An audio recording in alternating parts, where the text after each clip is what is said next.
Hello everyone. बेटा देखो, अब हमने शुरू करना है चैप्टर नंबर 4 हमारी फर्स्ट बुक का, पार्टनरशिप का, that is admission of a partner. Sorry, chapter number 5 है। हम अभी इसको फोर्थ के ऑर्डर में कर रहे हैं। जो बुक के हिसाब से फोर्थ चैप्टर है वो भी हम नहीं कर रहे हैं, वो बाद में करेंगे। पहले ये इंपॉर्टेंट बड़ा चैप्टर है, ये कर रहे हैं, एडमिशन ऑफ अ पार्टनर। बेटा पार्टनर के एडमिशन का क्या मतलब है? सपोज़ ए और बी दो ऑलरेडी हमारे पार्टनर्स हैं। सी बिज़नेस में एक न्यू पार्टनर एडमिट होता है। सी बिज़नेस में न्यू पार्टनर एडमिट होना चाहता है या हम उसे एडमिट करते हैं, तो ये टॉपिक जो है हमारा क्या कहलाता है? Admission of a partner. जब हम किसी पार्टनर को बिज़नेस में एडमिट करते हैं तो इससे बेटा रिकॉन्स्टिट्यूशन ऑफ फर्म होता है। फर्म रिकॉन्स्टिट्यूट हो जाती है। रिकॉन्स्टिट्यूट मतलब पुरानी फर्म ख़त्म हो जाती है, नई फर्म एग्जिस्टेंस में आ जाती है। बिज़नेस शट डाउन नहीं होता, बिज़नेस चलता रहता है, बट फर्म हमारी रिन्यू हो जाती है, चेंज हो जाती है। अब कोई भी पार्टनर बिजनेस में जो हमारा एडमिट होता है, इसके लिए जो हमारा इंडियन पार्टनरशिप एक्ट है उसका सेक्शन लगता है बेटा section 31 of Indian partnership act 1932। अब जब कोई पार्टनर बिजनेस में एडमिट होता है तो उसके एडमिट होने से क्या क्या होता है? वो पार्टनर बिजनेस की एसेट्स और लायबिलिटीज़ में हिस्सेदार बन जाता है। एसेट्स और लायबिलिटीज़ में हिस्सेदार बन जाता है और उसको प्रॉफिट और लॉस में भी हमारा हिस्सेदार बन जाता है। जितने भी वो बिज़नेस में शेयर के लिए उसको हम एडमिट करते हैं, सपोज़ 1/4 1/3 जिस भी शेयर के लिए एडमिट करते हैं, तो वो उस शेयर के लिए प्रॉफिट और लॉस का हिस्सेदार है और उसी शेयर के लिए एसेट्स और लायबिलिटीज़ का भी वो हिस्सेदार है। अब पार्टनर के एडमिट होने से बिज़नेस की अकाउंटिंग में क्या क्या चेंजेस होंगे? बेटा सबसे पहला हमारे पास चेंज होता है change in profit sharing ratio. यानी कि जो प्रॉफिट शेयरिंग रेशो है वो हमारी चेंज हो जाती है। इसे हम बोलते हैं कैलकुलेशन ऑफ न्यू रेशो भी बोलेंगे, calculation of new profit sharing ratio. बेटा क्या मतलब हुआ इसका? अभी दो पार्टनर्स थे ए और बी, ठीक है जी। अब सी एडमिट हो गया तो प्रॉफिट तो वो लेगा ना, प्रॉफिट या लॉस जो भी बिजनेस में होगा, तो हमारे पास एक प्रॉफिट शेयरिंग रेशो होनी चाहिए। तो जो ए और बी थे वो कहलाते हैं ओल्ड पार्टनर, सी कहलाएगा न्यू पार्टनर, और A B C profit sharing ratio of A B C कहलाएगी न्यू प्रॉफिट शेयरिंग रेशो। तो बेटा मुझे ए और बी की रेशो गिवन होगी और मुझे ए बी सी की रेशो निकालनी होगी। ये टॉपिक मेरा कहलाएगा calculation of new profit sharing ratio. तो सबसे पहले इस चैप्टर में इसी टॉपिक की बात होती है। तो आइए बेटा सबसे पहले हम इससे शुरुआत करते हैं, ठीक है। इसमें बेटा न्यू रेशो निकालने के हमारे 4 केसेस होते हैं। एग्ज़ाम में कहीं नहीं लिखा होता ये केस 1 है, केस 2 है, केस 3 है। ये हमें खुद समझना होता है, क्वेश्चन पढ़ के उसकी लैंग्वेज से ये हमें खुद जज करना होता है कि क्वेश्चन केस 1 है, केस 2 है या 3 है, ठीक है। चलिए बेटा देखते हैं।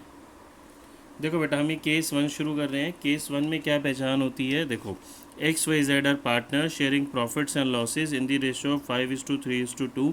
दे admit A as a fourth partner for 1/5 share. मुझे कैलकुलेट क्या करना है बेटा? न्यू रेशो फाइंड आउट करनी है, ठीक है।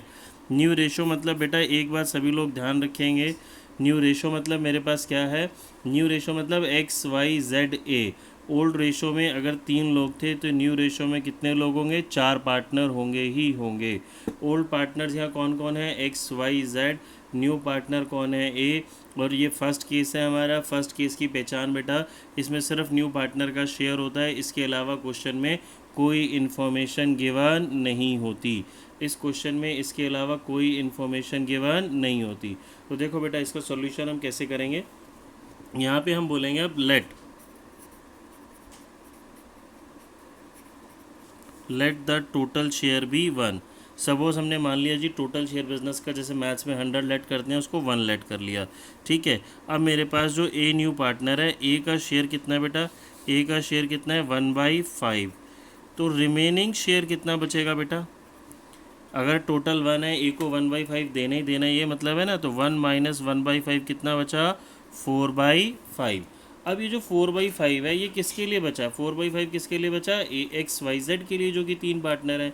तो this remaining 4/5 will be distributed between X Y Z in their profit sharing ratio.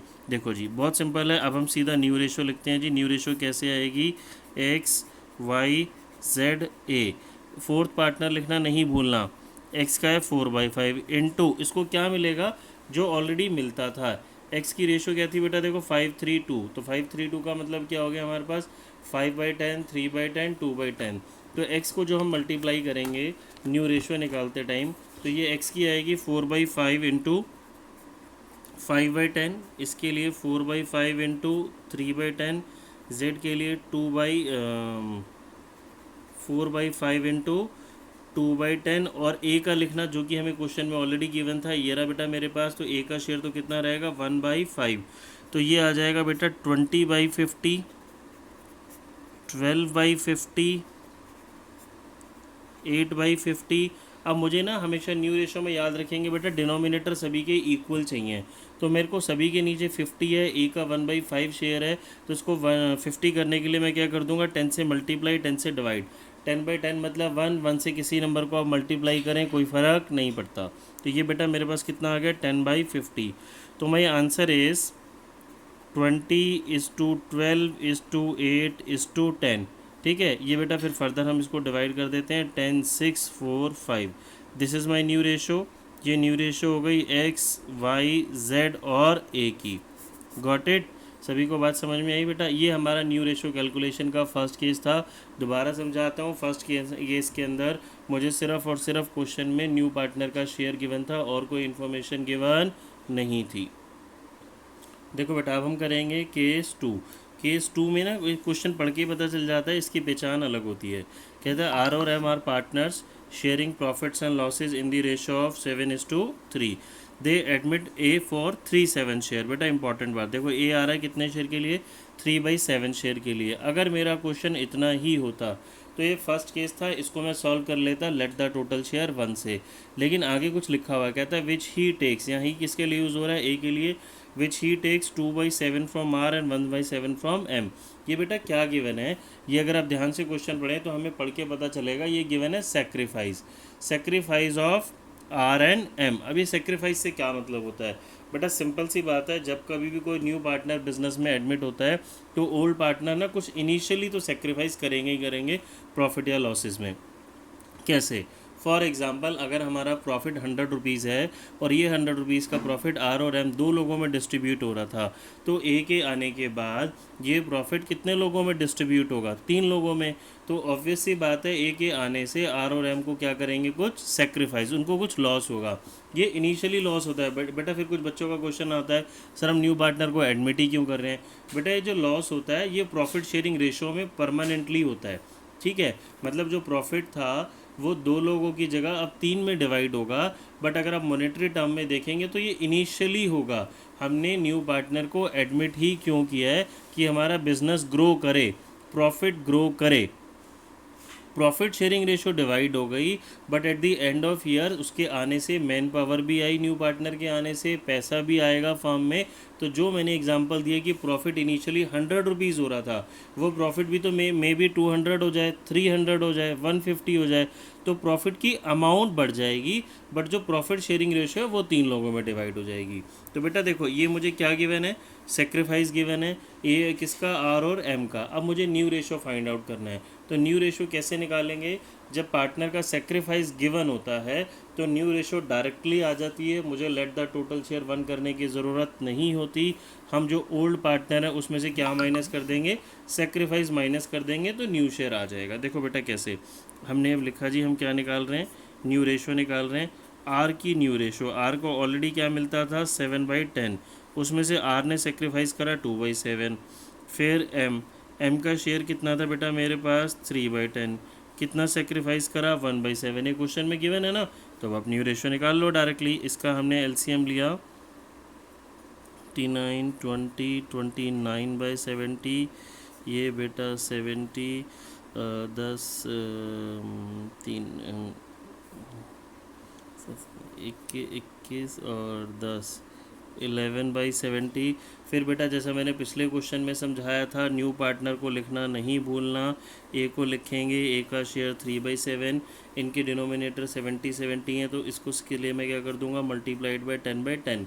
10/10 से मल्टीप्लाई करें कोई फ़र्क नहीं पड़ रहा, तो ये बेटा मेरा क्या आ गया 30/70। तो माई न्यू रेशो इज़ 29:11:30। ये मेरे को बेटा एंड में ना आंसर ज़रूर लिखना है, इस आंसर लिखने के मार्क्स होते हैं, याद रखेंगे। ठीक है, ये मेरी न्यू रेशो आ गई बेटा जी, डन।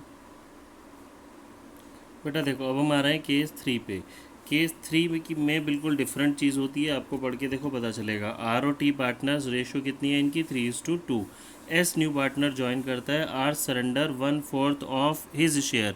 बेटा ये लाइन है जिससे कि फ़र्क पड़ता है, अदरवाइज़ ये तो हमारा सेकंड केस ही हो जाता है जी, आर का सेक्रीफाइस गिवन है, लेकिन इस क्वेश्चन में डायरेक्टली आर का सेक्रीफाइस नहीं गिवन, कह रहा है आर सरेंडर करता है 1/4 ऑफ हिज शेयर। हिज किसके लिए यूज़ हो रहा है? आर के लिए। आर अपने शेयर का 1/4 सेक्रीफाइस कर रहा है।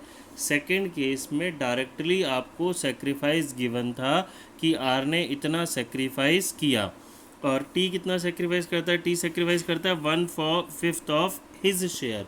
बेटा हिज किसके लिए यूज़ हो रहा है? टी के लिए। ठीक है, तो देखो इसको शुरू करते हैं हम इस क्वेश्चन को। अभी यहाँ पे मेरे पास आर और टी दो पार्टनर हैं, एस का सरेंडर है, तो बेटा हम सबसे पहले निकालते हैं एस का सरेंडर या फिर एस का सेक्रीफाइस। सरेंडर सेक्रीफाइस एक ही बात है, आर्स सेक्रीफाइस। आर कितना सेक्रीफाइस करेगा? क्वेश्चन में क्या लिखा है? 1/4 ऑफ हिज, तो आर का शेयर है कितना? 3/5। इसका कितना सेक्रीफाइस करेगा? 1/4, तो आर का सेक्रीफाइस आ गया 320। फिर बेटा मैं निकालता हूँ टी का सेक्रीफाइस। टी कितना सेक्रीफाइस करेगा? टी का शेयर कितना है? 2/5। इसका कितना सेक्रीफाइस कर रहा है वो? 1/5, तो 2/25। ये मेरे पास सेक्रीफाइस आ गया। बेटा याद रखेंगे सेकंड केस में ना मुझे ये गिवन था, ये इतना सेक्रीफाइस कर रहा है, यहाँ पे ऑफ हिज शेयर लिखा है, तो ऑफ हिज शेयर लगने से वर्ड मेरा जो आंसर है उसका करने का तरीका चेंज हो जाएगा। इस मेथड को हम शॉर्ट में ये भी बोल देते हैं कि मल्टीप्लाई करके माइनस। पहले मैंने देखो इसके शेयर से मल्टीप्लाई करा, अब मैं माइनस करूँगा। अब मैं निकालूंगा आर्स न्यू शेयर। आर का न्यू शेयर क्या है? आर को पहले क्या मिलता था? 3/5। आर ने कितना सेक्रीफाइस करा? 3/20। ये मेरे पास बेटा यहाँ से आया 12 - 3 9/20। ठीक है जी। फिर हम निकालते हैं टीज न्यू शेयर। टी का न्यू शेयर क्या होगा बेटा? टी को ऑलरेडी क्या मिलता था? टी का शेयर 2/5 माइनस टी ने सेक्रीफाइस कितना करा? 2/25। एलसीएम लेते हैं 5 10 2 8/20। ठीक है जी। फिर हम आ जाते हैं जी एस के शेयर पे। बेटा देखो मुझे क्वेश्चन में एक और पहचान, एस का शेयर तो गिवन ही नहीं है क्वेश्चन में, तो एस का शेयर आप कैसे निकालेंगे? अब आप ध्यान से समझो, जो आर ने सेक्रीफाइस करा, ये जो आर ने सेक्रीफाइस करा और जो टी ने सेक्रीफाइस करा, ये सेक्रीफाइस इन्होंने किसके फेवर में करा? किसके फेवर में करा? एस के फेवर में। तो ये एस को मिल रहा है ना, इन दोनों के सेक्रीफाइस को अगर मैं ऐड कर दूंगा तो एस का न्यू शेयर आ जाएगा 3/20 प्लस 2/25। एलसीएम लेते हैं बेटा जी 100 23/100। तो मेरा आंसर क्या हो गया बेटा? 9/20 इस टू 8/20, सॉरी 9/20 था, ये 25 था, सॉरी इसको मैंने 25 लिख दिया। 8/25 एंड 23/100। क्या बेटा मेरा क्वेश्चन यहीं ख़त्म हो गया? नहीं, मुझे इसको ना पूरा आगे सॉल्व करके डिनोमिनेटर इक्वल करके करना है। तो इसका हम एलसीएम लेंगे, एलसीएम 100 आ जाएगा बेटा, एलसीएम 100 आ जाएगा, तो ये मेरा हो जाएगा ये 32 एंड 23। बेटा अब चेक करेंगे, ये मेरा आंसर आ गया R/T/S, और इन तीनों का जो टोटल होता है ना, हमेशा तीनों का या चारों का जितने भी पार्टनर होंगे वो डिनोमिनेटर के इक्वल आएगा। देखो ये मेरी न्यू रेशो आ गई और इसका जो टोटल है वो किसके इक्वल है? 100 के इक्वल आ गया। ठीक है बेटा, देखो बेटा अब हम कर रहे हैं फोर्थ केस। फोर्थ केस में क्या कह रहा है? ए और बी पार्टनर्स हैं, सी एडमिट होता है 1/4 शेयर के लिए। अगर मेरा क्वेश्चन इतना ही होता तो अगेन ही फर्स्ट केस हो जाता बेटा, लेट द टोटल शेयर 1 करके। अब आगे कुछ कह रहा है, in future the ratio between A and B would be 2:1। बेटा यही बात इंपॉर्टेंट है।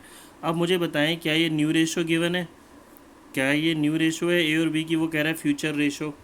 स्टूडेंट्स ना यही मिस्टेक करते हैं, वो इसको न्यू रेशो ले लेते हैं, बट बेटा ये न्यू रेशो नहीं है, ये ना इसे हम बोलते हैं न्यू रेशो का हिंट है। ये मुझे कुछ क्वेश्चन इस तरीके से सॉल्व करना है कि ए और बी की जो फ्यूचर रेशो है मेरी वो क्या है?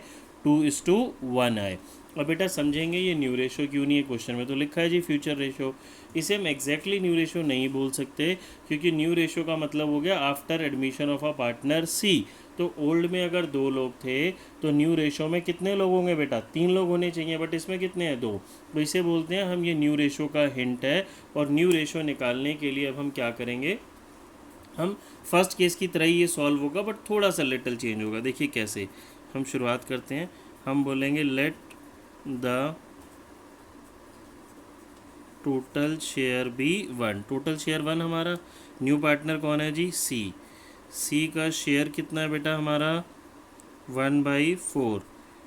तो रिमेनिंग शेयर बचा कितना? 1 माइनस 1/4 कितना बचा बेटा? 3/4। ये जो 3/4 शेयर बचा ये किसके लिए बचा? ए और बी के लिए। तो न्यू रेशो मेरी कैसे आएगी?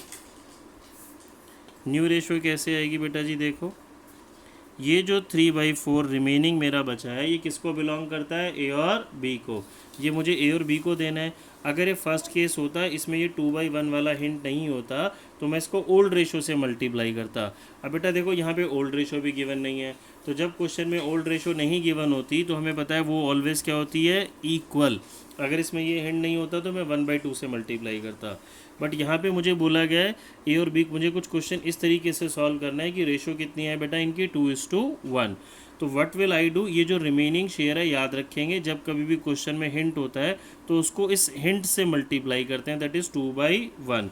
तो 3/4 इंटू 2/3, 3/4 इंटू 1/3। सी का शेयर बेटा जी मेरे पास 1/4 है। 6/12, 3/12 और इसको 12 बनाने के लिए हम क्या कर देंगे? 3/3, तो 3/12। तो बेटा देखो मेरा आंसर क्या आ गया? 6:3:3, 2:1:1 हो गया सॉल्व। देखो जी क्वेश्चन की डिमांड यही थी। बात समझ में आ गई बेटा? ये हमारी क्या आ गई? New ratio. अब हमारे ना न्यू रेशो कैलकुलेशन के बेटा चारों केसेस ख़त्म हो गए। सारी न्यू रेशो कैलकुलेशन इन्हीं के अकॉर्डिंग होती है। छोटा मोटा सा चेंज होता है वो लैंग्वेज में, वो आपने अगर ये कर लिए तो आपको वो बाकी सारे केसेस समझ आ जाएंगे।